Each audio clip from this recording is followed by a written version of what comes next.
My sister-in-law slapped me for spilling wine on her dress. My husband didn't defend me and told me to apologize, so I filed for divorce that night, and his family never saw what I did next coming. I'm 29 years old. I work in digital marketing for a pretty big company, and about 6 months ago, my life completely exploded because of a spilled glass of wine. And yes, I know that sounds ridiculous, but it's literally what happened. It all started at a family dinner at my mother-in-law Sharon's house, and when I say that night changed everything, I'm not exaggerating even a little bit. But I guess to understand why a simple wine stain ended up in divorce papers, I have to backtrack a bit and explain what the dynamic was like with my husband Thomas's family, because the truth is the warning signs were there from the beginning, and I just ignored them like an idiot. I met Thomas like 7 years ago at a work conference. He was a software engineer and made good money, like really good money, and I was just starting my career in marketing. At first, everything was perfect. I mean, he was attentive and caring and made me feel special, but when I started getting to know his family like a year into dating, I should have seen the red flags everywhere. His younger sister, I'm not going to put her full name, but let's just say she was always the spoiled child of the family, had married a guy like 20 years older than her who had a ton of money, and she spent all her time bragging that she was a trad wife. You know, one of those who stays home and acts like their only mission in life is to serve their husband and look perfect all the time. Don't get me wrong, to each their own, but she was unbearable about it, always making passive-aggressive comments about how I worked full-time and how that probably affected my marriage to Thomas, as if she knew anything about my relationship. The thing is that since we got married 5 years ago, Sharon and her daughter were always kind of competitive with me. Like if I showed up in a new dress, she would appear next time with 3 more expensive dresses. Or if I mentioned that Thomas and I were planning a vacation, she would immediately start talking about how her husband had taken her to wherever in first class. It was exhausting, but Thomas always told me to ignore them, that that's just how his sister was and it was just insecurity. And I, like an idiot, believed him and tried to get along with her because at the end of the day, she was my sister-in-law, and theoretically, we were going to be family forever. My mother-in-law, Sharon, was worse in a way because she clearly favored her daughter above everything. Like her daughter could do anything and Sharon would defend her. But if I made the slightest comment or didn't arrive on time to a family dinner, she would make a whole production about how I didn't value family. So we get to that night 6 months ago. It was my father-in-law's birthday, and Sharon had organized this huge dinner at her house. Like there were about 20 people there between family and close friends. I had had a brutal week at work. We had launched a huge campaign and basically I hadn't slept well in days. But I went anyway because Thomas insisted it was important to be there. We arrived and you know how these dinners are. The food was good and everyone was drinking wine, beer, the usual. And after dinner, someone put on music and people started dancing in the living room. I had had like 2 glasses of wine. Nothing major. I was perfectly sober, and I was dancing with Thomas when my sister-in-law also came over to dance with her husband. My mother-in-law's living room isn't huge. I mean, it has space, but with 20 people dancing, everything was kind of tight. And what happened was that I was doing a turn while dancing, literally just moving to the rhythm of the music, and I accidentally bumped into my sister-in-law from behind. Like I didn't even see her coming because I had my back to her. And the glass of red wine she was holding completely spilled all over her white dress. And when I say completely, I mean the wine fell on her chest and stained the entire front of her dress. It was horrible, and I felt terrible immediately. I turned around and saw her standing there with the dress soaked in red wine and total shock on her face, and I started apologizing like crazy. Like I said, "I'm sorry. I'm sorry, I'm sorry." Like 1,000 times while trying to help her clean up with the napkins, someone handed me. She was furious. I mean, I could see on her face that she was about to explode, but I kept apologizing and telling her it had been a total accident, that I hadn't even seen her there. And at one point I tried to lighten the situation because everyone was watching us and the atmosphere was super tense. So, I made a comment kind of jokingly that, unfortunately, I didn't have eyes in the back of my head to see behind me when I was dancing. I didn't say it in a mean way. Like I said it smiling, trying to make the situation less awkward, but apparently that was the worst thing I could have said because she literally lost her mind. I'm not exaggerating when I say that a thing I felt was her hand slapping across my face so hard that my head turned to the side. She slapped me. Just like that. She slapped me in front of the entire family. All the guests. My husband. Everyone. I stood there for a second trying to process what had just happened because seriously, had she just hit me over an accident? and then she started yelling at me. Like she was hysterical, screaming that I had done it on purpose, that I had always been jealous. That how dare I ruin her dress that had cost I don't know how many thousands of dollars, and that she was going to sue me for assault. And yes, she said assault, as if I had intentionally attacked her instead of accidentally bumping into her while dancing. I was in total shock. My face hurt where she had hit me, and I felt humiliated because everyone was watching this scene.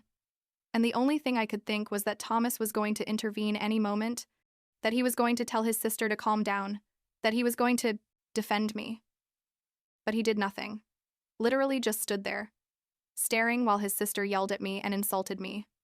And when I finally tried to speak and tell her to calm down, because it had been an accident, she kept yelling about how much money her husband made compared to me. She started saying that I probably made like $30,000 a year, which isn't even true. I make quite a bit more than that, and that I couldn't even pay for the dress I had ruined. And that's when something in me broke. Because you know what? I had been putting up with her comments and her princess attitude for years. I had endured her treating me like I was inferior just because she had married money, and now she had hit me in front of everyone and was publicly humiliating me. So yes, I slapped her back. Not as hard as she had hit me, but I did slap her face and told her to shut her mouth and stop yelling at me. It probably wasn't the most mature thing I could have done. But in that moment, I didn't care. I was fed up and angry and hurt, and I just reacted. What happened next was basically total chaos. Her husband started yelling at me. Thomas finally decided to intervene, but to tell me to calm down. Sharon was yelling that I was violent, and my father-in-law literally asked me to leave his house. Nobody, and when I say nobody, I mean nobody, defended that she had hit me first. Nobody mentioned that she had been the one who started with the physical violence. Nobody said that I had only defended myself after she attacked me first. Thomas grabbed my arm and took me out of the living room outside the house, and I expected that at least there he would tell me he was sorry, that he understood why I had reacted that way. But the only thing he told me was that I had crossed the line by hitting his sister and that I needed to apologize to her immediately. I couldn't believe it. I mean, my husband had just watched his sister slap me in front of his entire family, publicly humiliate me, yell at me and insult me, and he wanted me to apologize. I told him he was crazy if he thought I was going to apologize to someone who had attacked me first, that his sister was the one who needed to apologize to me, and he told me that I didn't understand how expensive that dress was, and that his sister had a right to be angry. I started yelling at him that a dress didn't justify hitting someone, that his sister was a spoiled brat who always got away with everything because the whole family enabled her, and that he was a coward for not defending me. He told me to go home. We lived like 20 minutes away. And that we would talk when we were both calmer, like he was treating me as if I was the one being irrational in this situation. I got in my car and left, but I was shaking with rage. My face hurt where his sister had hit me, and I felt betrayed in a way I had never felt before because my husband, the person who is supposed to always support me, had just chosen his family over me in the prosthetic Montañez toxid, clearest possible situation. When I got home like an hour later, because I stayed driving around for a while to calm down, Thomas still hadn't arrived. And then I got a voice note from him. I listened to it, and basically he was saying that his sister was considering suing me for assault, that he was going to support her if she decided to do it, and that I needed to send her an apology message right now or things were going to get really ugly. He didn't mention even once that his sister had hit me first. He didn't acknowledge that I had been the initial victim. Nothing. He was just threatening me with supporting a lawsuit against me and demanding that I apologize. That's when I knew I couldn't continue with this. Like something inside me completely turned off in that moment. I went up to our room, pulled out 2 suitcases, packed all the clothes I could along with my important things, grabbed my important documents, and left that house. I didn't tell Thomas I was leaving. I didn't text him. I didn't leave a note. I just left and drove to my parents' house, which was like an hour away. I arrived at like 1 in the morning, and my parents got scared when they saw me there with the suitcases and my face still kind of red from the slap, and I told them everything that had happened. My dad was furious, like he wanted to immediately go confront Thomas and his family, but my mom was more of the style that marriages have problems, and that the important thing was to communicate and resolve it. I told them this wasn't a simple communication problem, that this was my husband actively choosing to support someone who had physically assaulted me, and that there was nothing to communicate about. I stayed at their house that night and turned off my phone because I knew Thomas would eventually realize I had left. At like 10 in the morning the next day, I turned on my phone and had like 30 missed calls from Thomas and a bunch of messages asking where I was. I didn't respond to any of them until like 3 in the afternoon when he finally called me again and I answered. He was very angry, like yelling at me over the phone about how dare I disappear like that without telling him anything. That he had been worried, although clearly not that worried because he didn't come looking for me or anything, and that I needed to come back home immediately because my sister-in-law wanted to come over so I could apologize to her face to face. I told him I wasn't coming back and that I definitely wasn't going to apologize to his sister, that she owed me an apology for hitting me first and for yelling at me and insulting me. He started saying that I was being dramatic, that his sister had only reacted that way because the dress was very expensive and special to her, and that if I would just apologize, all of this could be resolved. I asked him if he really believed that his sister had the right to hit me over an accident, and he did a long pause and then said something like, obviously it wasn't okay that she hit me, but that I had made everything worse by hitting her back, and that basically we were on equal footing. Equal footing, can you believe it? As if me hitting her after she assaulted me first put us on the same level of guilt. I told him he was delusional, that his sister had been the aggressor, and I had simply defended myself, and that if he couldn't see that, then we had a much bigger problem than a ruined dress. He started yelling at me again, calling me selfish, and saying that he had always known I had issues with his family, but that he never thought it would go so far as to physically attack his sister. He said it like that, as if I was the villain of this whole situation. I hung up the phone because I wasn't going to stand there listening to that, and I decided that if he wanted me to pay for his sister's dress so badly, then I was going to do it but my way. I found the same dress she was wearing that night online, because obviously she bought it specifically to show off. It cost like $2,000, which is ridiculous for a dress, but whatever. I bought it with my credit card and sent it directly to Sharon's house with a note that just said, replacement for the ruined dress. I didn't apologize in the note. I just put that. And honestly, I felt that, with that, any debt I supposedly had with her was more than settled. After that, I blocked my sister-in-law's number because she started sending me messages saying that the dress wasn't enough, that she wanted a public apology, and that she was still considering suing me. And her husband also sent me like 3 messages threatening me with legal action, and I just ignored them because, honestly, I didn't think they had a real case, considering she had hit me first and there were like 10 witnesses to that. Thomas kept calling me and sending me messages demanding that I come back home, but I had already made my decision. Like, the way he had handled this whole situation had shown me exactly who he was, and I didn't like what I saw. Like 2 weeks passed, and I finally agreed to meet with Thomas at a neutral cafe to talk, mainly because I wanted to explain to him properly why I had left and what was going to happen now. I arrived and he was sitting there looking tired and kind of regretful. And the first thing he did was apologize. He told me he had had time to think, and that he realized he had handled the situation badly, that he should have defended me more that night, and that he was very sorry. And for a second, like for a very brief second, I thought maybe we could fix this. But then he said that he hoped I could also apologize, that he understood his sister had started the physical fight, but that I had escalated the situation by hitting her back and by refusing to apologize afterwards, and that if we could both admit our mistakes, we could get through this together. And there I knew that nothing had changed, that he was still trying to put part of the blame on me, still saying that I needed to apologize to his family when they were the ones who had treated me horribly for years. I told him no, that I wasn't going to apologize, and that honestly, I didn't want to stay married to someone who couldn't defend me against his family. He looked confused, as if he didn't understand where this was coming from, so I made him a list. Literally, I started enumerating everything I had put up with in our marriage related to his family. I reminded him when his sister made that comment at our wedding about how my dress looked affordable and he told me not to make a scene. Or when Sharon criticized me for not cooking enough for him, and instead of defending me, he suggested I try to cook more. I reminded him of the time his sister said at a family dinner that women who work full-time are selfish and bad wives, and he just laughed like it was a joke. Or when Sharon asked me in front of everyone when we were going to have kids because we had already been married 3 years and I was wasting my fertile time, and Thomas said absolutely nothing. I told him that I had spent 5 years being treated like a second-class citizen in his family, that his sister and his mom had constantly disrespected me, and he had always chosen to keep the peace instead of standing up to them, and that this thing with the dress and the slap had just been the straw that broke the camel's back, but that the glass had already been full for years. I told him I wanted a divorce, just like that, and that it wasn't negotiable. Thomas started panicking, saying that I was overreacting, that all families have problems, that his mom and his sister were just intense, but that they loved me, and that we couldn't throw away 5 years of marriage over a silly fight.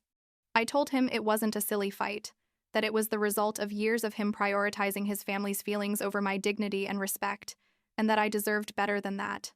He tried to negotiate, to say that we would go to couples therapy, that he would talk to his family and set boundaries, everything he should have done from the beginning, but never did. I told him it was too late for that the damage was already done, and that I didn't trust him anymore. In that every time there was a conflict with his family, I was going to be wondering if he was going to defend me or if he was going to leave me alone again. He got angry then and started saying that I was being unfair, that he did love me and that he was willing to change. But the way he said it sounded more like he was angry because I wasn't accepting his apology than genuinely understanding why I was so hurt. Like 3 days after that meeting, Sharon started sending me messages. Like she had my number because obviously we were family. And the first messages were like trying to be conciliatory, saying that she understood we had all been upset that night and that we should get together to talk things out as a family. I didn't respond to her because I knew exactly where that was going, but she kept sending messages, increasingly insistent, saying that Thomas was devastated and that I was being cruel by not even considering fixing my marriage, that wives should support their husbands in difficult times, all that manipulative garbage. I finally responded and told her very clearly that there wasn't going to be a reconciliation, that I had already hired a divorce lawyer, which was true, my dad had helped me find a good one, and that please stop contacting me. She got furious and sent me a long message saying that I had always been a bad wife to Thomas, that his family had never really accepted me because they saw that I wasn't enough for him, and that it was better that I leave because Thomas deserved someone who respected his family. And that's when I did something that was probably kind of vindictive, but that honestly I felt I needed to do. I took a screenshot of that message and several others, where she and my sister-in-law had said horrible or passive-aggressive things to me over the years, and I sent Sharon a message telling her that if she kept harassing me or trying to manipulate the situation, I was going to post all of that on social media and tag all her family and friends so they could see exactly how they had treated me for years. I told her I had proof of years of bullying and emotional abuse, and that I wasn't afraid to make it public if she didn't leave me alone. She stopped responding after that, like immediately stopped sending me messages. And I guess she warned my sister-in-law too, because she stopped trying to contact me. I blocked both their numbers anyway, because I didn't even want the possibility of them contacting me. Thomas tried one last time to convince me to reconsider.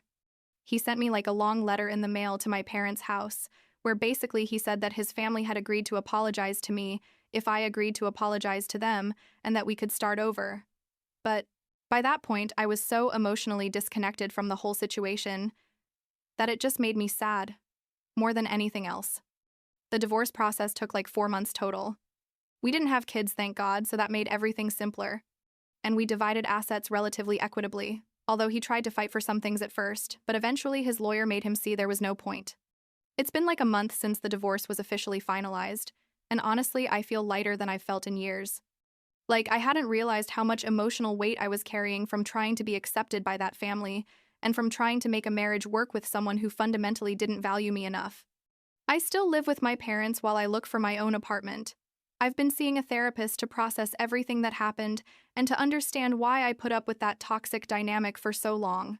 My therapist has helped me see that it wasn't just that one night, that it was a pattern of years where I constantly made myself small to not cause problems, where I accepted being treated badly because I wanted to keep the peace, and where I allowed my self-esteem to be eroded little by people who were never going to see me as enough no matter what I did. My mom still sometimes says things like, maybe I was too quick to ask for a divorce, that maybe I should have tried harder with couples therapy. But my dad fully supports me and tells me I did the right thing by not tolerating being disrespected. And the truth is, I also believe I did the right thing. Like, I don't regret leaving that night or asking for a divorce. The only thing I regret is not doing it sooner. Not setting clear boundaries from the beginning. Not demanding that Thomas defend me the first time his family disrespected me. I haven't had contact with Thomas since the divorce was finalized. I blocked his number after everything was signed because I didn't see the point in maintaining communication. Through a mutual friend, that he's still living in the same house, and that apparently his family is trying to introduce him to new women already, which doesn't surprise me at all. I hope he's happy, But more than that, I hope his next wife has more of a backbone than I did, and doesn't put up with the same type of mistreatment that I put up with for years. As for me, I'm focusing on rebuilding myself, on remembering who I was before I lost myself trying to be the perfect daughter-in-law and the perfect wife for people who were never going to appreciate me. I'm going out more with my friends. I'm doing things I stopped doing because Thomas or his family saw them as a waste of time. And honestly, I'm starting to feel like myself again. Last week, I went to buy a small apartment I found in an area I love. I'm still in the moving process, but I already signed the contract. It's mine. Completely mine. And nobody is going to be able to make me feel bad about how I decorate it or how I live my life there. I don't know if I'll ever want to get married again. Honestly, right now, the idea doesn't appeal to me at all. But I do know that if I ever have another serious relationship, I'm not going to allow myself to be treated the way I was treated in this one. I learned that love shouldn't require you to sacrifice your dignity, that a real partner defends you when others attack you, and that no relationship is worth it if it makes you feel small or worthless. And that's a lesson that, although it cost me 5 years and a lot of pain to learn, I'm never going to forget.